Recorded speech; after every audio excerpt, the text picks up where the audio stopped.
Lamine ইয়ামালকে একটি সম্মান মাধ্যমের সঙ্গে জিজ্ঞেস করা হয়। লামিন ইয়ামালকে বলা হয় যে তোমার পছন্দের প্লেয়ারকে, ফুটবল বিশ্বে কোন প্লেয়ারটার সঙ্গে তোমার খেলার ইচ্ছা আছে। লামিন ইয়ামাল সেই প্রসঙ্গে বলে নেইমার জুনিয়র।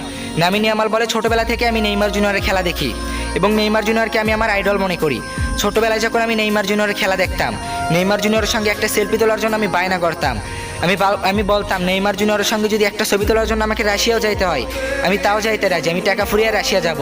আমি যখন বড় বড় ক্লাবে চান্স পাইতাম না, তখন আমি নেইমার জুনিয়রের সঙ্গে একটা সেলফি তোলার জন্য এরকমই জিদ ধরতাম। আমি নেইমার জুনিয়রের সঙ্গে একটা ছবি তোলার পাগল ছিলাম। আমি নেইমার জুনিয়রকে এতটাই পছন্দ করি এবং আমার জীবনের ইচ্ছা নেইমার জুনিয়রের সঙ্গে আমি ফুটবল ম্যাচ খেলবো, নেইমার জুনিয়রের সঙ্গে একসাথে খেলবো।